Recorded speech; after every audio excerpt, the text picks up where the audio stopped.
Hey there, and welcome back to another video.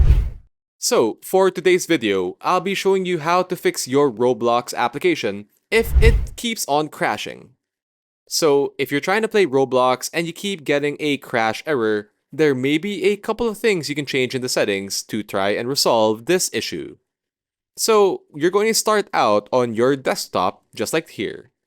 Then, go to the bottom left-hand corner, click on the search box or the magnifying glass, and then type Roblox in the search box as shown there. So, Roblox application should show up underneath Best Match. So, what you want to do is right-click on the Roblox icon, and then select Open File Location. This will open up the program and all its installed files in its folder. Then you want to right-click on the Roblox player, and on the menu that opens up, go ahead and click on Properties. So as you can see in this Properties menu, there are a ton of different tabs like Shortcut and Details. But we're going to focus on the tab that says Compatibility. Then you're going to go to the Compatibility Mode section.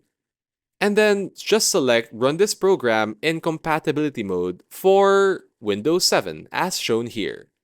Then go down to the Settings section, and then tick the box that says Run this program as an administrator.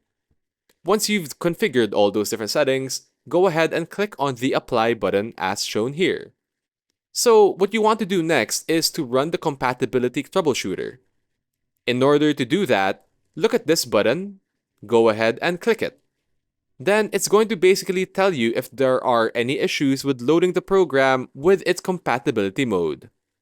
It'll also give you recommendations in case it can automatically fix or resolve your application from crashing. So what you're going to want to do next is to get two options, and then click on Try Recommended Settings, then click on Test the Program.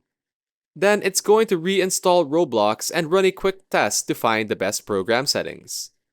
Once all that is done, you should see that it'll say Successfully Installed. Then just click on the green OK button, click on Next down here, then just select the option that says Yes, save these settings for this program. After a few moments, it should say Fixed with a tick next to it. And that should hopefully resolve your issue of Roblox constantly crashing. And that's really all there is for today's tutorial. If you feel like you learned something new, feel free to leave a like on this video. And as always, don't forget to subscribe to the channel for more content just like this one. Thank you so much for watching, and we'll see you guys in the next one.